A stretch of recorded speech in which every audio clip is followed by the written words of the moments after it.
사도행전 19장입니다.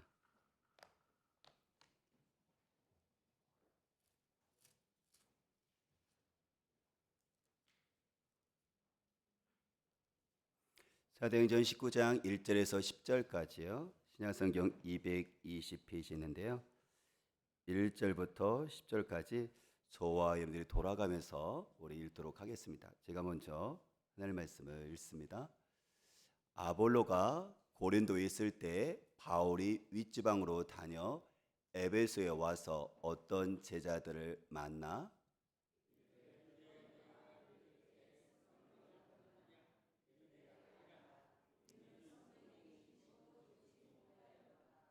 바울이 이르되 그러면 너희가 무슨 세례를 받았느냐 대답하되 요한의 세례니라.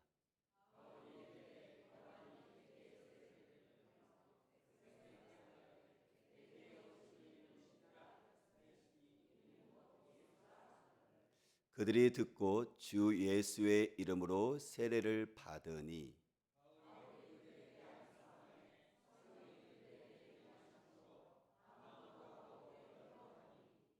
모두 12사람쯤 되니라.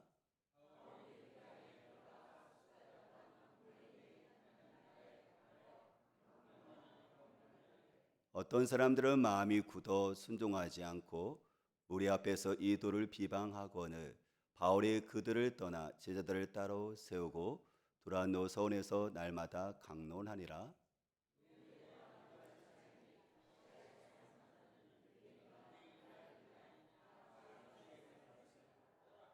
아멘.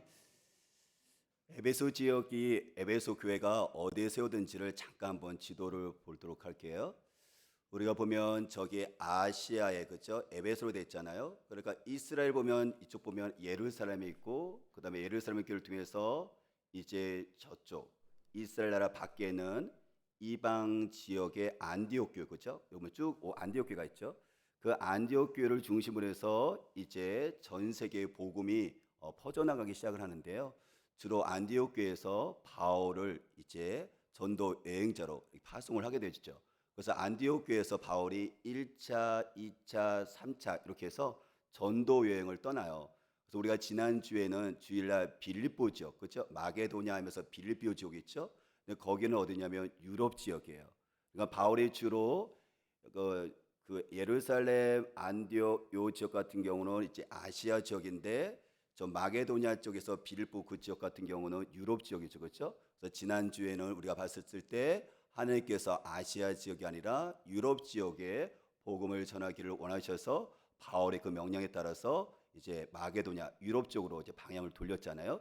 그곳의 첫 번째 도착한 데가 바로 빌립보 지역이었고 거기에서 하나님께서 예비한 루디아를 만나서 루디아와 같이 함께 빌립보 도시와 또 유럽을 복음화시키는 그 일들을 이런 것들을 보게 되었어요. 그래서 이제 바울이 이제 그 전도 여행을 쭉 데살로니가, 베레아, 그다음에 아덴, 고린도 이런 식으로 하면서 2차 전도 여행을 마치고 다시 안디옥으로 돌아와요. 그런데 바울이 이제 다시 오늘 본문은 3차 전도 여행을 이야기하는 거예요. 바울이 다시 안디옥에서 3차 전도 여행을 하는데 그런데 오늘 지역을 보니까는 어디에서 머무르냐면 에베소 그렇죠? 저기 아시아 보면 에베소 있죠 그렇죠? 그 아시아의 지역에는 에베소 교회에서 일어난 일들이 오늘 19장 이야기를 하고 있는 거예요. 우리 19장 1절 보면 이렇게 이야기를 해요. 19장 1절 아볼로가 고린도에 있을 때 바울이 윗지방으로 다녀 에베소에 와서 어떤 제자들을 만나요. 그러니까 에베소 지역에 거기에 보니까는 지금 어떤 제자들 보니까 예수를 아는 사람들이 그곳에 있었어요. 그들을 만났죠. 그들이 2절에 보니까 그들을 만났는데 바울이 질문을 해요. 뭐라고 질문했을까요?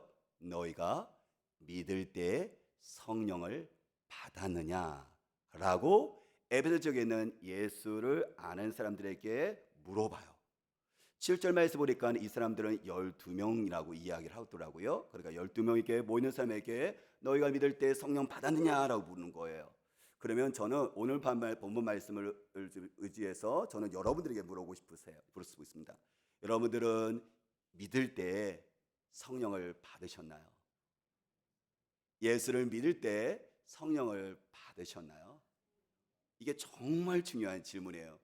그러니까 바울이 지금 에베소 지역을 갔는데 거기서 믿는 사람이 있었어요, 그렇죠? 근데 그들에게 만나서 질문했던 그 질문이 믿을 때 성령을 받았냐는 것은 동일하게 우리가 예수를 믿잖아요, 그렇죠? 우리가 똑같이 하나님께서 질문하는 거예요. 너희가 믿을 때, 예수 믿을 때 성령을 받았느냐라고 우리에게 물으시죠.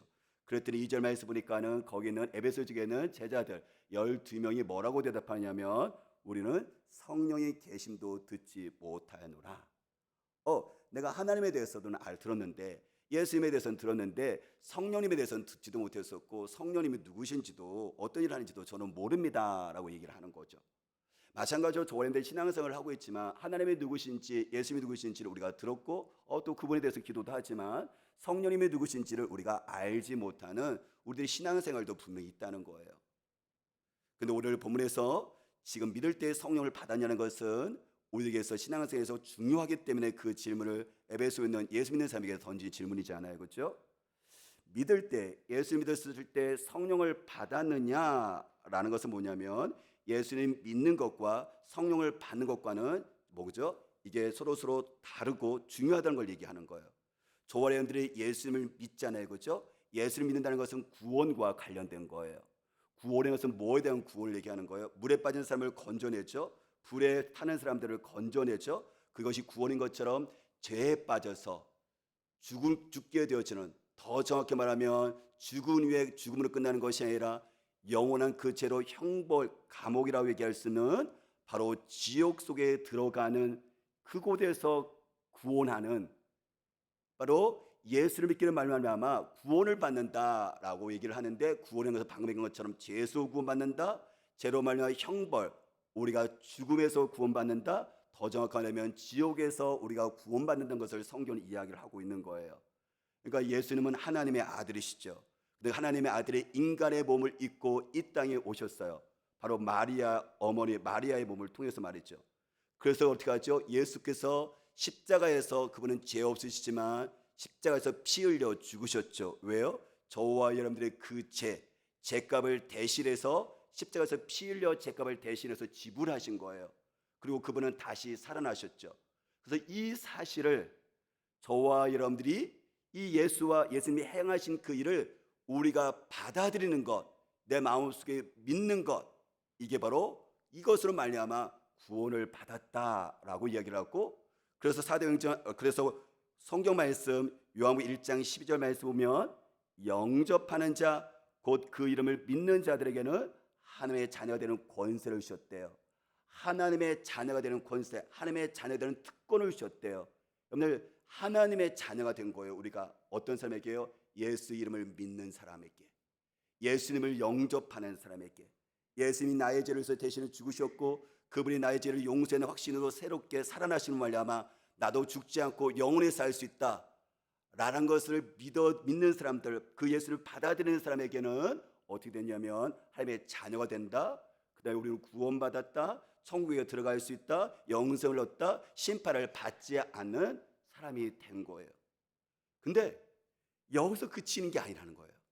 신앙생활은 여기서 그치는 것이 아니라 그 다음에 구원받는 것, 그러니까 너희가 믿을 때, 예수 믿을 때 그 다음에 뭐가 나와 있어요? 성령을 받았느냐라고 지금 얘기하고 있는데, 우리에게 있어서 예수를 믿는 것은 구원에 관한 문제지만 그 다음에 어떻게 하죠? 성령을 받는 것은 이 땅에 살아가면서 저와 여러분들이 능력의 문제라는 것을 이야기를 하고 싶은 거예요. 지금 물론 우리가 예수님을 믿는 것, 예수님 하나님의 아들이시되 그분이 나의 죄를 위해서 대신해 죽으셨대, 그리고 그분이 나의 죄에 대한 용서를 확신으로 다시 부활하셔서 그 예수를 믿는 나도 부활할 수 있어, 영원히 살 수 있어 라는 것을 깨닫고 그것을 믿게 하는 것도 결정적인 것은 성령께서 하신 일이에요. 그래서 성령께서 하시는 것은 분명하지만 이어서 이해하고 싶은 것은 뭐냐면, 예수를 믿은 다음에 저와 여러분들이 신앙생활하면서 능력을 얻는 거에 있었을 때 성령을 받아내는 것은 뭐냐면, 예수 믿는 다음에 능력에 대한 부분을 지금 이야기를 하고 싶은 거예요 지금. 그래서 사도행전 1장 8절 보면 성경 뭐라고 얘기했죠? 오직 성령이 너에게 임하시면 너희가 권능을 받고 예루살렘과 온 유대와 사마리아와 땅끝까지 내 증인이 된다고 말씀하시잖아요, 그렇죠? 그러니까 우리가 예수를 믿었어요. 근데 성령께서 임하세요. 그러면 성령을 받으면 어떻게 돼요? 성령께서 능력 주세요. 하나님의 그 능력을 우리에게 주셔갖고 어떻게 해요? 예루살렘, 사마리아, 온 유대와 땅끝까지 이르러서 예수님이 증인이 될 수 있는 삶을 살아낼 수 있는 힘을 갖게 되어지는 거예요. 바로 그 세상을 이길 수 있는, 세상과 싸워서 이길 수 있는 능력을 갖게 되어지는 거예요. 내 자신의 욕망과 내 자신의 삶을 변화시킬 수 있는 그 기적적인 역사가 성령이 임하시면 그 능력으로 말미암아 변화시킬 수가 있는 거예요. 그래서 오늘 성경 그 얘기를 하는 거예요. 에베소 교회 성도들 보니까는 성도들에게 너희가 믿었을 때 성령을 받았느냐라고 얘기하는 거죠. 우리가 예수님 믿었을 때 성령이 임하면, 예수님을 믿으면 성령이 임한다고 하지 않고, 그 능력이 임한다고 하지 않고, 성령이 임하면 능력이 임한다고 오늘 성경은 이야기를 하고 있습니다. 우리 3절 성경 한번 볼까요? 3절에 보니까 이렇게 에베소에 있는 성도들에게 너희가 믿을 때 성령을 받았느냐 물었더니 에베소 성도들이 내가 성령님의 들어본 적도 없어요. 도대체 성령이 뭐예요? 라고 그렇게 얘기를 했더니 3절에 바울이 또 질문해요. 그러면 너희가 무슨 세례를 받았느냐라고 질문해요. 그랬더니 4절을 보니까는 거기서 그랬더니 그 에베소에 있는 그 성도들 12명이 뭐라냐면 요한의 세례를 받았습니다 라고 얘기해요. 여러분들, 요한은 누구냐면 예수님의 제자 요한이 아니라 보통 우리가 세례 요한이라고 얘기하죠. 그렇죠? 예수님이 오시기 전에 바로 예수님이 친척이었었는데요, 오기 전에 요한이라는 사람이 있었는데 그 요한이 물로 요단강에서 세례를 베풀었어요. 왜? 그러면 그 세례를 통해서 앞으로 오실 누구요? 메시아, 예수가 메시아인데 그 메시아를 사람들에게 관심을 갖게 하기 위해서, 예수님께로 가게 하기 위해서 물로 세례를 주면서 내 뒤에 오신 이가 바로 메시아다, 그리스도다 라면서 세례 요한이 물로 세례 줬던 그 이유가 그 있거든요. 근데 지금 여기 나오는 에베소에 있는 성도들은 세례 요한이 물로 주는 그 세례만 지금 알고 있는 거죠. 그랬더니 바울이 뭐라고 얘기하냐면, 요한이 회개의 세례를 베풀며 백성에게 뭐라고 말했느냐? 내 뒤에 오시는 이를 믿으라. 세례 요한 뒤에 오시는 이가 누구예요? 바로 예수를 얘기했거든요. 그 예수가 누구예요? 바로 우리가 기다렸던 그리스도, 메시아, 구원자거든요. 그런데 왜냐하면 아직도 에베소 성도들은 지금 신앙생활을 하고 있지만, 예수님을 믿고 있지만, 그들에게 있어서 아직도 영향력을 지금 누구에게 겠냐면 세례 요한에게 더 영향력을 갖고 있어요. 여러분들, 세례 요한이 주인공이 아니죠. 세례 요한은 단지 조연인 거예요. 누구를 위한요? 내 뒤에 오시는 예수를, 그렇죠? 물 세례를 통해서 그들이 예수님께 나가기 위한 어떤 여러분들 그 작업을 하고 있는 건데, 지금 에베소에 있는 성도들은 지금 뭐냐면 세례 요한을 통해서 뒤에 오시는 예수 그리스도의 초점을 잡는 것이 아니라 물로 세례를 주고 있는 세례 요한에게 오히려 예수를 믿고 있음에도 불구하고 세례 요한에게 집중되어지고 있는, 심지어 세례 요한을 메시아로 여기고 있는 사람들까지 나타나는 현상들이 벌어졌어요. 그러면 이 상황 속에서는 여러분들 구원이 사실 임하고 있는 상태는 아닌 거죠. 그랬을 때 지금 뭐라고 하냐면 다시 바울에 집중시키는 거예요. 세례 요한은 우리의 신앙에 본이되는 사람인 것은 본이되고 있지만 그 사람이 메시아는 아니다. 너희들이 주목할 대상은 바로 세례 요한이 아니라 누구라고요? 세례 요한 뒤에 오시는 예수가, 그분이 메시아다. 그 메시아에게 다시 주목하도록 바울이 다시 한번 그거를 시정해 주는 것을 보게 되어져요. 그러자 그들이 5절에 바로 행하죠. 그 얘기를 듣고 내 뒤에 세례 요한 뒤에 오시는 예수, 그가 메시아고 그리스도다. 우리를 죄에서 구원하신 분이다. 그러자 그들이 그 말을 듣고 주 예수 이름으로 세례를 받아요. 그들이 예수를 다시 우리들의 죄를 구원하신 분인 것을 그는 다시 한번 정확하게, 세례 요한이 아니라 바로 예수, 그 예수가 하나님의 아들이시고 그랬던 사실을 정확하게 다시 그 지식을 알고, 그리고 다시 한번 그것을 받아들이고 그가 세례를 받아요. 그러자 어떻게 되었죠? 6절 말씀 보니까 바울이 그들에게 안수함에 성령이 그들에게 임하심으로 방언도 하고 예언도 하니라고 얘기하고 있어요. 그렇죠? 그들이 예수를 우리들을 죄에서 구원하신 분입니다라고 예수를 믿으니까, 그것을 받아들이니까 그 다음에 어떤 일이 일어나냐면 바울이 그들에게 안수를 해주거든요. 그랬더니 어떻게 하죠? 성령이 임해요. 약속하신 성령께서 임하시면서 그들에게 어떤 일원이 납니까? 능력이 나타나는데 그들이 예언하기 시작을 하고 그들이 방언하기 시작을 합니다. 그러니까 그들에게 있어서 그 능력은 성령이 임했었을 때 나타난 거였어요. 물론 그 전제 조건이 있어요. 어떤 사람에게요? 예수를 그리스도로 받아들인 사람들에게 이런 것을 전제 조건이 있어요.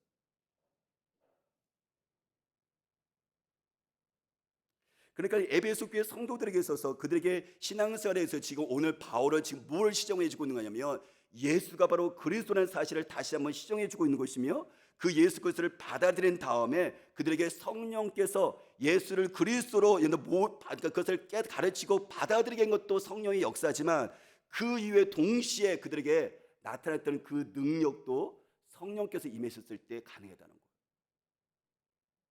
그러니까 저희들이 신앙생활 속에서 내가 예수가 그리스도라는 사실을, 하나님의 아들이라는 사실을, 나의 죄를 위해서 죽으셨고 다시 살아났다는 사실을 지식으로가 아니라 그것을 가슴으로 받아들이는 것은 누가 역사해야 되는 거예요? 성령께서 역사해야 되는 것뿐만 아니라 믿은 다음에 내가 능력 있는 삶을 살기 위해서더라도 그 다음에 뭐죠?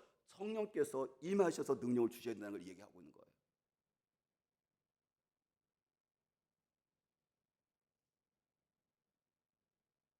근데 이 사건은 사실 지금 이방 지역의 에베소 교회에 성 예수를 믿고 그다음에 성령께서 임하셨을 때 그들에게 성령의 능력이 나타났잖아요. 근데 이것이 동일하게 어디서 나타났었죠?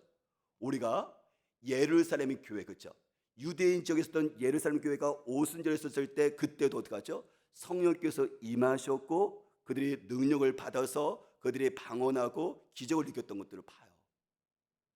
우리는 여기서 한 가지 다시 구분시킬 게 있어요. 한 가지 우리가 같이 함께 정리할 게 있어요. 에베소 교회 성도들은 어떻게 했어요? 예수를 믿을 때 동시에 성령께서 임하셨죠. 그런데 아까 예루살렘 교회는 어떻게 하죠? 예수를 믿은 다음에 그 이후에 성령께서 임하시고 능력 주시는 거 봐요. 그러니까 우리가 중요한 것은 성령의 능력인데 성령께서 임하시는 건데 예수를 믿을 때 바로 성령께서 임하셔서 능력을 주실 때도 있고 아니면 오순절의 사건처럼 예루살렘 교회처럼 예수를 믿은 후에 어떻게 하죠? 그 다음에 성령께서 임하셔서 능력을 주실 수 있는 사건도 있다는 거예요. 근데 분명한 것은 뭐냐면 저와 여러분들이 예수를 믿을 때 성령을 받았냐는 거예요. 성령을 받아야지만 성령이 임하셔야지만 그 주신 능력을 가지고 우리가 어떻게 하죠? 힘있게 세상을 이기며 살 수 있다라고 얘기를 하는 거예요. 저는 우리 온세대 교회가 예루살렘 교회 유대인의 예루살렘 교회에 임하셨던 그 성령께서 동일하게 우리 교회도 임하시기를 원합니다. 이방 지역에서 이방 교회에 있었던 에베소 교회에 임하셨던 그 성령님께서 동일하게 우리 온세대 교회도 임하기를 원합니다. 그래서 여러분들 그 예루살렘 교회가 능력 있게 삶을 살았던 것처럼 에베소 교회가 능력을 받았던 것처럼 우리 온세계도 동일하신 성령께서 임하셔서 우리도 능력 있는 크리스천의 삶을 사시기를 주님으로 축복합니다. 늘 성령이 임하시면 성령께서 어떤 능력을 주시나요? 우리는 충분히 경험할 수 있고 성경에서 말했고 우리는 들었습니다. 그것은요, 일단은 하나님의 말씀이 깨달아져요. 성령께서 임하시면 하나님의 말씀이요 깨달아지고 쉽게 받아들여지고요, 그것이 이해되어지고요, 가슴으로 받아들여질 수가 있어요.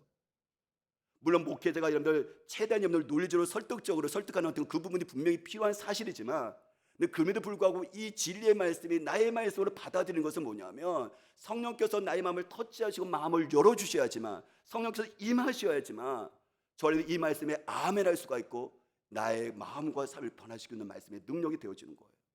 또 성령이 임한다는 게 그만큼 중요한 거예요. 하나님의 말씀이 하나님의 말씀 되게 하시고 하나님을 하나님을 되게 만드는 것이 뭐냐면 내 지식을 뛰어넘어서 나의 모든 하나님의 말씀이 나의 말씀을 받아들이게 맞고 쉽게 만들게 하는 건 뭐냐면 이게 성령께서 임하실 때 가능하거든요. 우리는 종종 저를 비롯해서 우리가 삶을 살아가면서 많은 사람들에게 비판과 원하지 않는 험담을 들을 때 있고 올 때는 억울하게 많은 이야기를 들을 때가 있습니다. 힘들죠. 근데 내가 예수 믿는 것으로 인해서 내가 그 사람에게 가서 따질 수 없잖아요. 그리고 또 어릴 때는 이렇게 힘들게 거기까지 가서 내가 똑같이 할 수 없잖아요. 왜요? 이게 예수 믿는 사람이니까. 그럴 때는 우리가 참아야 되는 거죠. 인내해야 되는 거죠. 근데 이게 쉽지가 않아요. 정말 속에서 부글부글 끓죠. 심지어 우리는 잠을 자지 못해요. 옆에 있는 아내와 남편에게 어떤 일이 있었을 때 우리는요 이걸 힘들어하거든요. 내 자존심의 문제이기 때문에 이게 우리 본능이기 때문에 이게 너무 힘들어요. 근데 성령께서 임하시면 하늘의 능력으로요 어떻게 하죠? 다른 사람의 그 신경 썼던 것들이 이것이 줄어들면서 하늘의 평강으로 나를 감싸고 지배하기 때문에 이거를 버틸 뿐만 아니라 넉넉하게 이겨나가요. 그때 물론 주변의 환경이 정말 중요하지만 이 환경 끊임없거든요. 이 환경 끊임없어요. 우리 주위의 환경이. 내가 이 환경 속에 부딪히지 않으려면 그야말로 홀로 외딴 섬 여러분들 무인도가 살아야 될 거예요. 근데 우리는 그럴 수 있는 사람들이 아니잖아요.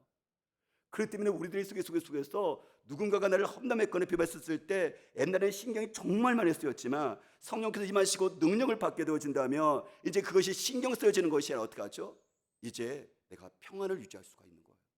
성령 받는다는 것이 그만큼 중요하다는 것을 오늘 이야기를 하고 있습니다. 성령을 받게 되어진다면 우리는 종종 그 얘기를 하죠. 선배들이 도왔던 그런 간증들을 하죠. 내가 좋아했던 것들을 안 하게 되어진다고. 그래서 많은 사람들이 술과 담배를 끊었다고 얘기를 해요. 물론 어떤 건강의 문제로 의지적으로 끊는 사람도 있지만 이것이 너무 힘들었는데 내가 은혜를 받고 보니까 내가 그것이 술, 담배가 너무 혐오스럽고 냄새나고 너무 싫더라. 이게 뭐냐면 사실 성령께서 터치하시고 성령께서 임하시고 능력을 주셔서 가능했던 한 부분이기도 하거든요. 어떤 사람은요 세상에 재밌는 것이 너무 많아요. 너무 많은데 그 너무 많았던 것들이 이제는요 어떻게 하죠? 다 이제 재미가 줄어들고 재미가 없어졌다라고 얘기했던 것은 뭐냐면 이게 인간의 의지를 초월해서 하늘의 능력으로 말미암아 이제 이게 가능했던 것이거든요. 그래서 우리들이 눈을 열게 하셔서 사람에게 관심 없었던 그 사람에게 관심을 가지고 그 영혼을 위해서 울 수 있는 그 눈물까지도 이게 어떻게 가능한 거냐면 성령께서 임하시면 하늘의 그 능력으로 그 영혼을 불쌍히 여기고 그 영혼에서 울 수가 있는 거예요. 그때 우리 개인의 삶이든 공동체든 이 사회를 변화시키는 모든 것들이 지금 어디서 오는 거냐면 성령의 능력인 거예요. 그래서 하나님께서 우리를 그냥 딱 버려두신 것이 아니라 예수 믿는 것으로 천국 갔네 이것으로 그쳐진 것이 아니라 그럼 예수 믿는 사람으로서 예수님께서 이 땅 가운데 능력 있게 살았던 것처럼 우리도 예수님께서 내 안에 살아계신다면 그 예수님의 능력을 가지고 살아야 되는데 이 예수님의 능력을 가지고 살게 만드는 것이 누구냐면 누구라고요?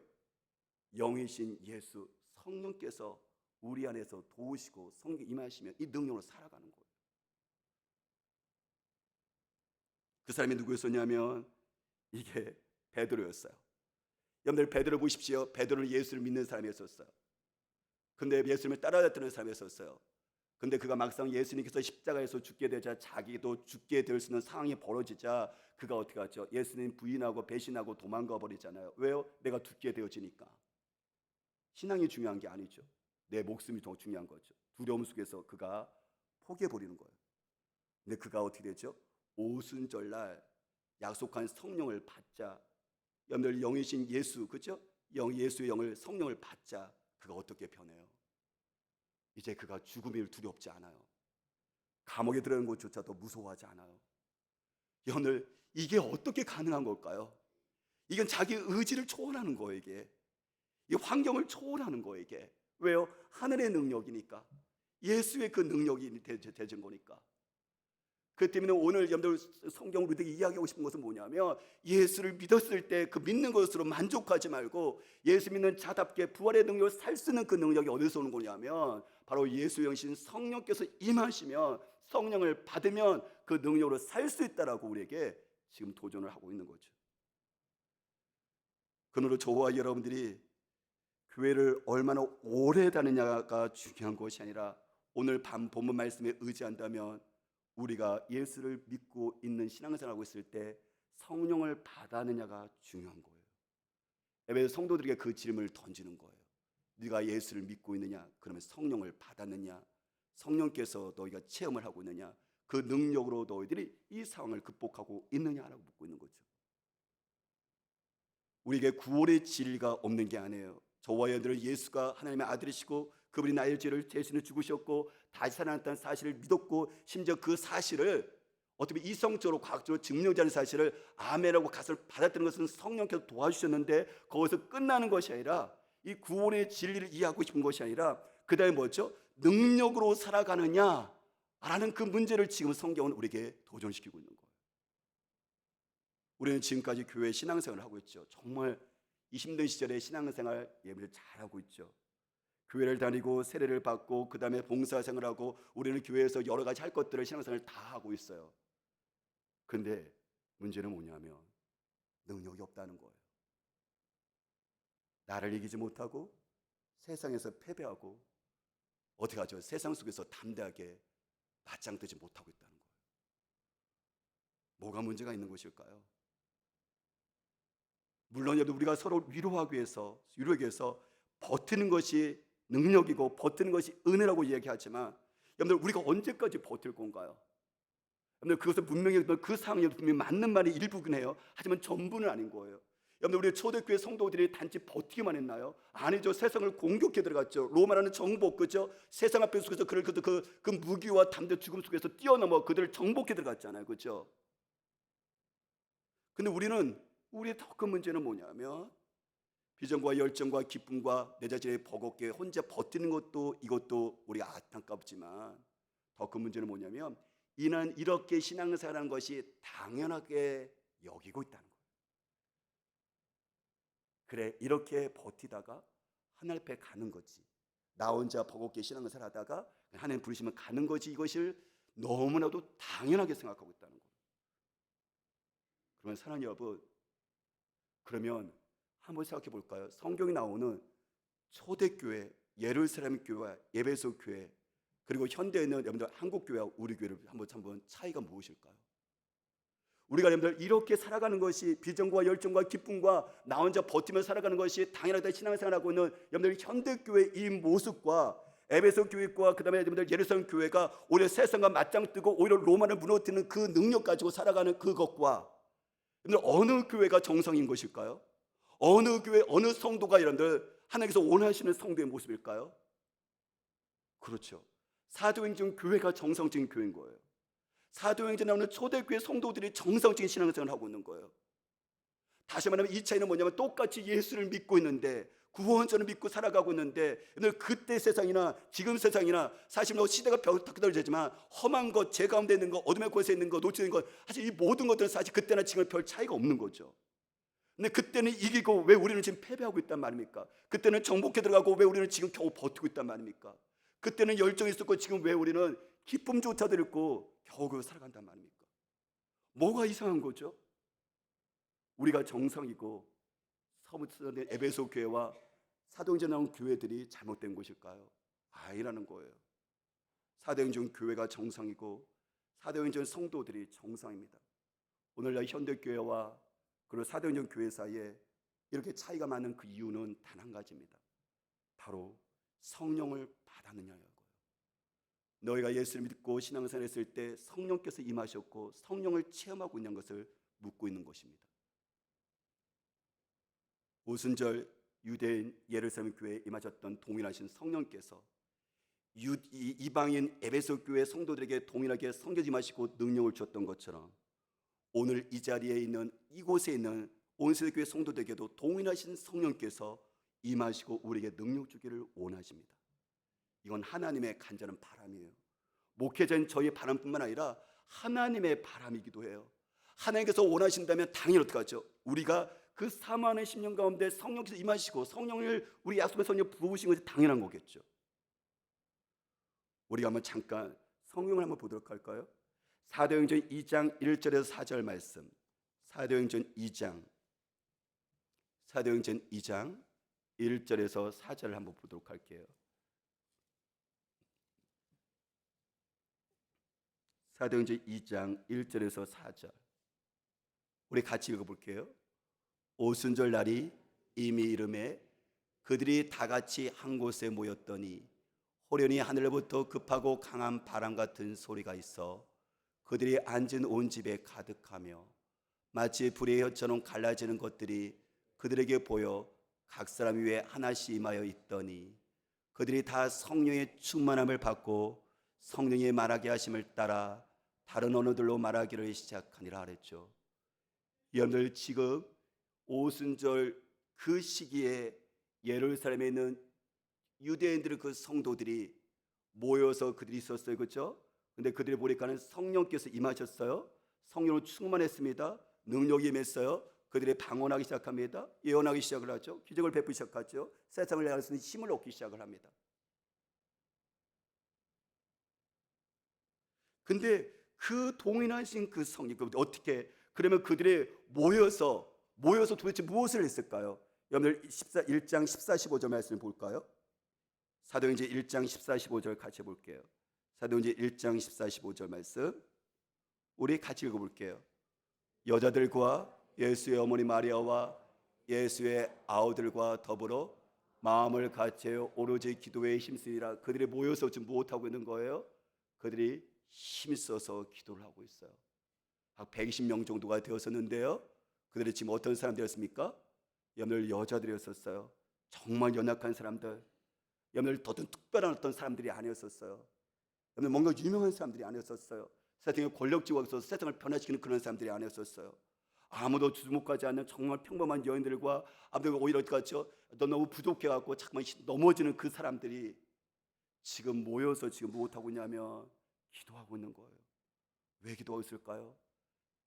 성경은 이렇게 말합니다. 사도행전 1장 4절 말씀, 1장 4절 우리 같이 함께 보도록 하겠습니다. 4절에 읽습니다. 사도와 함께 모이사 그들에게 분부하여 이르시되 예루살렘에 떠나지 말고 내게서 들은 바 아버지께서 약속하신 것을 기다리라. 하나님께서 예수 믿는 그들에게 약속한 것이 있어요. 뭘 약속했다는 거죠? 성령님이에요. 성령이 임하면 권능을 받는다. 하늘의 그 권능을 말미암아 예루살렘 온 유대와 사마리아 땅 끝까지로 너희들이 내 증인이 될 수가 있고 세상을 이길 수 있는 힘을 얻게 되어지고 너희들의 삶을 변화시킬 수 있는 기적의 사람으로 살 수 있다. 그래서 그들이 그 약속의 말씀을 믿고 같이 120명이 모여서 기도했었을 때 오순절에 그 시기 가운데 성령이 임하셨고 그들이 다 같이 성령 충만을 받고 방언하고 예언하고 기적하면서 세상을 정복해 나가기 시작했던 것이에요.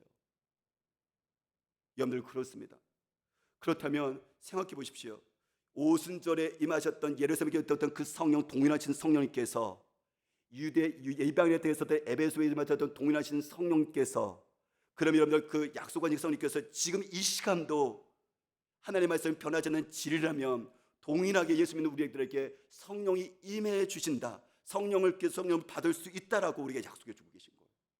어릴 때요, 중요한 건 뭐냐면 그냥 있는 것이 아니라 성령님이 필요하다고.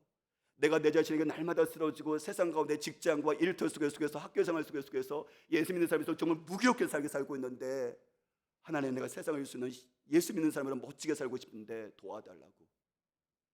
로마라는 그 나라가 전복될 속에서 우리가 죽음의 상황 속에서 이걸 극복할 수 있는 것은 우리 힘이 있는 것이 아닌데 하나님의 영이신 예수 영이신 성령께서 도와주셔서 이것을 가능케 해달라고, 뚫고 나가서는 힘을 달라고. 오늘 모였던 그 여자들과 거기 있는 사람들이 이렇게 약속과 아버지 약속하신 것 성령을 그렸은 성령을 기다렸을 때 그곳에 임했고 능력이 있었고 세상을 나갑니다. 동일하신 성령께서 이곳에 계십니다. 동일하신 성령께서 우리가 말씀을 들을 때 성령께서 임하시고 성령께서 우리가 기도할 때 성령께서 임하십니다. 사랑하는 여러분, 저와 여러분들이 성령을 예수 믿었을 때 성령을 받으셨습니까? 저와 여러분들 정말 이 성령의 능력을 저와 여러분들이 사모해야 되지 않겠습니까? 이대로 내가 이렇게 예수 믿고 그냥 사는 것을 여러분들 원하지 않지 않습니까? 나를 변화시키고 가정과 직장을 변화시키고 이 도시를 하나님의 그 거룩한 도시로 바꾸고 싶지는 않습니까? 그거는 바로 나에게 있는 것이 아니라 하나님의 약속하신 성령 예수의 영이 있습니다. 그 예수의 영은 동일하게 오늘도 기도한 우리에게 부어주기를 원하십니다. 같이 함께요, 찬양 드리면서 우리 성령을 초청하고 성령에게 도움을 구하고 동일하신 성령님 나에게 임하여 주십시오.